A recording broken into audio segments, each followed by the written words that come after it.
Hey y'all, welcome to Running from 40. And in this video, we're going to be discussing why we hate running. It's true, we hate running, and so we need to talk about it. We need to have a talk, guys. I want to bring up what I think are the two most common reasons why this is a sad reality. And then I want to offer some hope in the form of what we can do about it. You may not even think you want to do anything about it. You might be comfortable in your loathing of what I love, but we're going to try our best. So, first of all, we do hate running. When I share with someone that I'm a runner, I usually get something in response that looks like polite disgust. Like, oh, that's nice that you like to do that, but I just don't like running that much. And then I usually hear some story about suffering while trying to do something that this person believes somehow represents what running actually is or can be.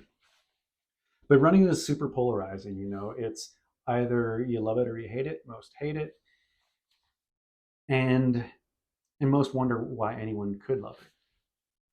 But then there's those of us who really do love it, and we're almost like missionaries with this message that running's wonderful. It's actually so much better than you could ever imagine.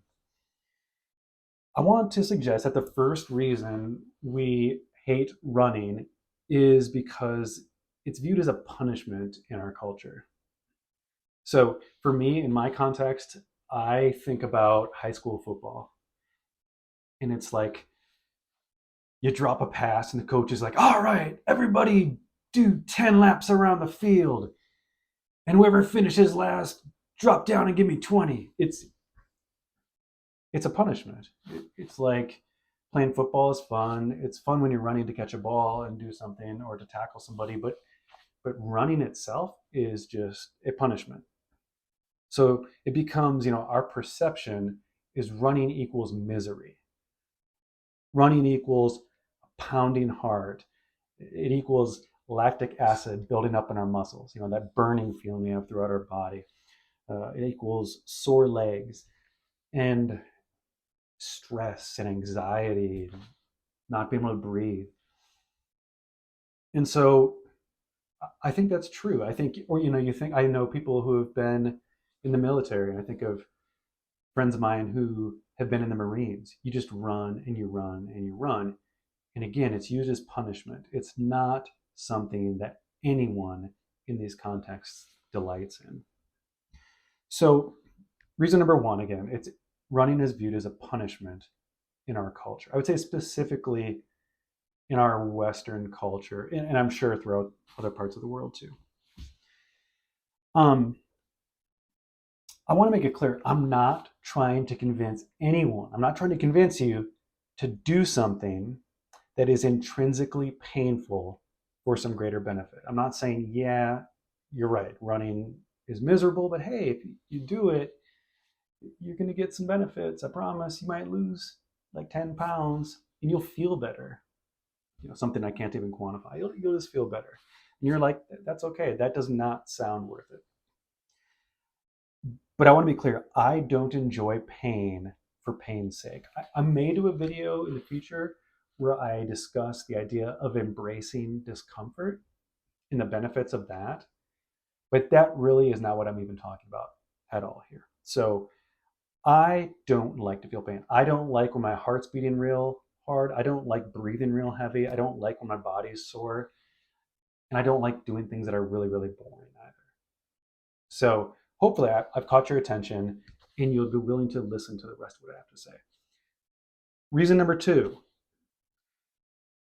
we're doing it wrong. So reason number one, it's a punishment in our culture. That's how we perceive it. That's the paradigm we're using. And reason number two is we're doing it wrong. This can be seen in, I'm just going to give it this example. Not everyone has always hated running. And one really good example is pretty much the entire nation of New Zealand. Now, you might be scratching your head and like, what does New Zealand have to do with it? Is he going to bring in Lord of the Rings? Do hobbits like running? No, I promise. It's probably far less epic than that, but it's tangible, practical, and I think it will benefit us all. I'm hoping that's why I'm talking about it. So there's this guy. His name was Arthur Lydiard, and he is widely known as one of the greatest, not only one of the greatest running coaches, but one of the greatest coaches across all sports of all time. And he was a runner himself, but he trained a lot of elite athletes that became Olympic champions, world champions. And so he was amazing. He revolutionized how we train for running, how we coach. And at this point, you might be thinking to yourself, okay, he's talking about elite runners. Again, I'm not trying to be elite anything. I'm just a normal dude or dudette. And I just want to maybe lose some weight or feel a little better. Or I want to prove you wrong that running is not actually pure joy. Well, Arthur Lydiard also, in his home nation of New Zealand, popularized what we now know as what we now call jogging. I think they called it jogging then too. But he popularized jogging in New Zealand.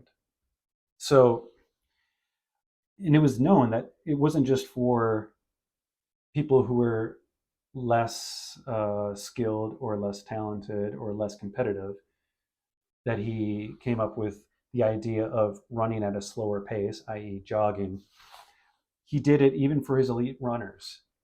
His goal with them on the majority of their runs was that they would run at a nice, easy pace where they became pleasantly tired. You might laugh at that, but pleasantly tired. And that sounds better already. I think if I was to even say to you, do you like running? You might be like, no, I hate it. But I'm like, what about jogging? You know, and you might already be softened a little bit. No, maybe not. It sounds nicer. Jogging sounds nicer. So, but again, Lydiard did not just train elite runners. He actually he created such a movement that while maybe we're used to after dinner games of pickup basketball or something like in more recent times, you know, kicking a soccer ball around, or maybe after work softball league or something like that. In New Zealand, they would do after dinner community jogs. And so you'd have the young all the way to the old and everyone in between. They would get together and they would jog together. And they didn't view it as something uncomfortable to be endured. They did it because they enjoyed it, because it was enjoyable. And really, Lydiard's approach showed them that running wasn't just something awful that you should do to feel healthier, but it was actually something that you could enjoy immensely and derive benefits from.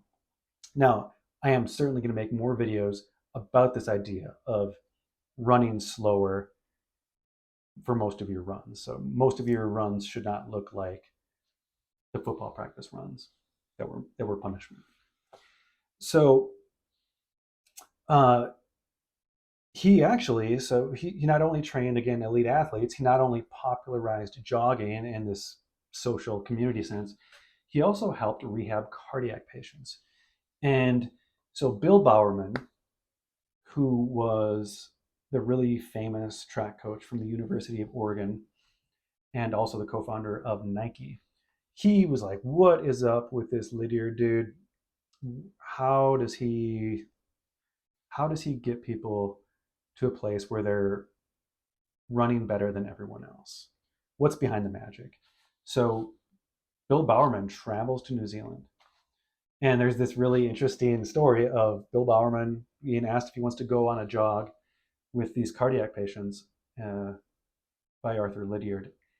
And Bowerman, who's in his 50s, is struggling to keep up with this guy, a 3-time heart attack survivor who is 20 years older than him. So this guy's in his 70s, and Bowerman's huffing and puffing trying to keep up with him.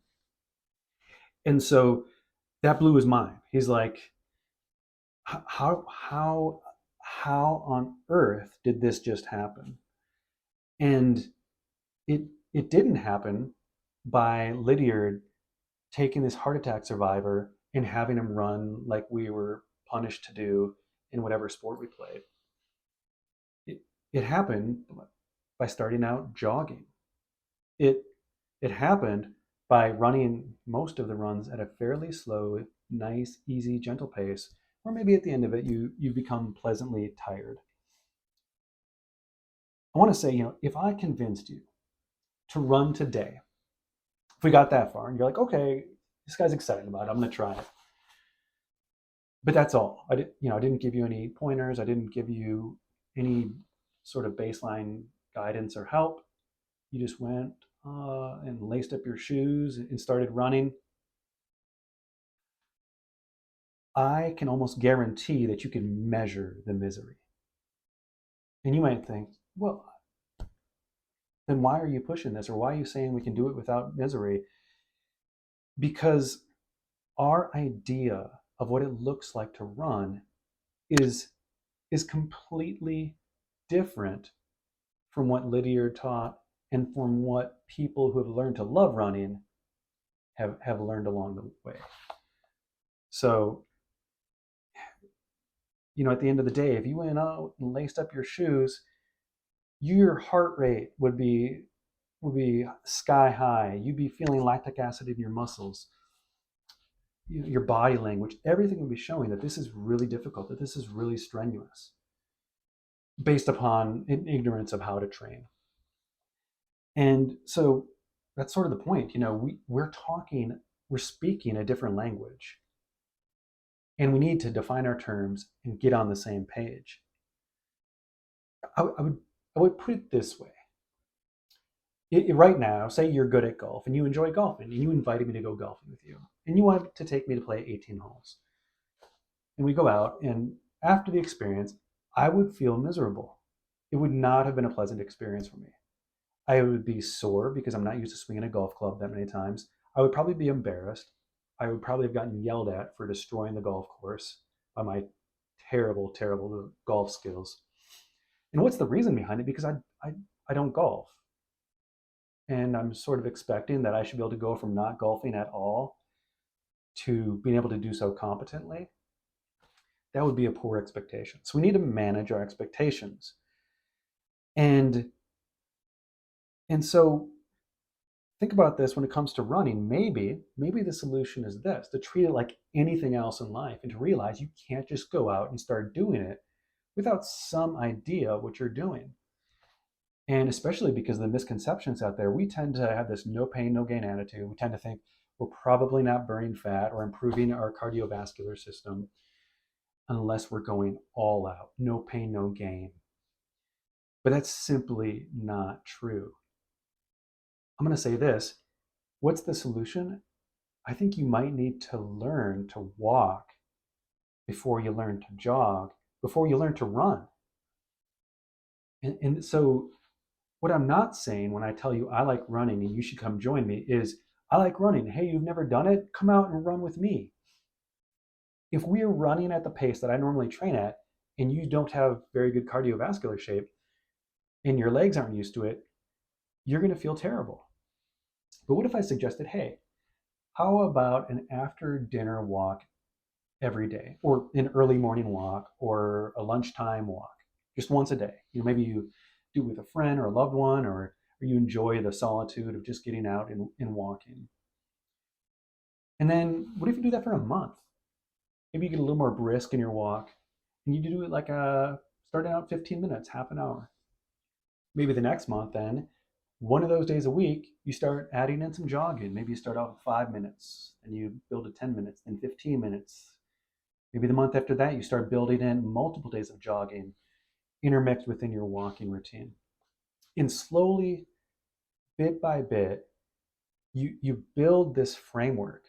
You build this aerobic capacity to actually go out and sustain something that, before you know it, has become enjoyable.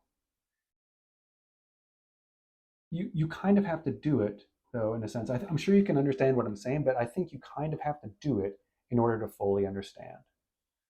So again, when I'm saying running is pure joy, I mean it. but I don't mean day one you're going to go out running and you're going to feel great. So once again, what did we go over? We unfortunately do hate running. We hate it because we view it as a form of punishment and because we're doing it wrong. But what's the solution? The solution is baby steps, taking it step by step, learning as we go, building community and friendships around the process. And before you know it, you, you know, the curmudgeon, the running curmudgeon, might actually become somebody who's like, man, I got to eat crow now because Nick was right. Running is pure joy. Anyway, uh, thank you for listening to this. Again, I would love if we could have a conversation. Leave some comments, watch some of my other videos. I think there's a video. I think you can like subscribe up here or something. And yeah, thank you so much. I hope you have an excellent rest of your day and take care, y'all.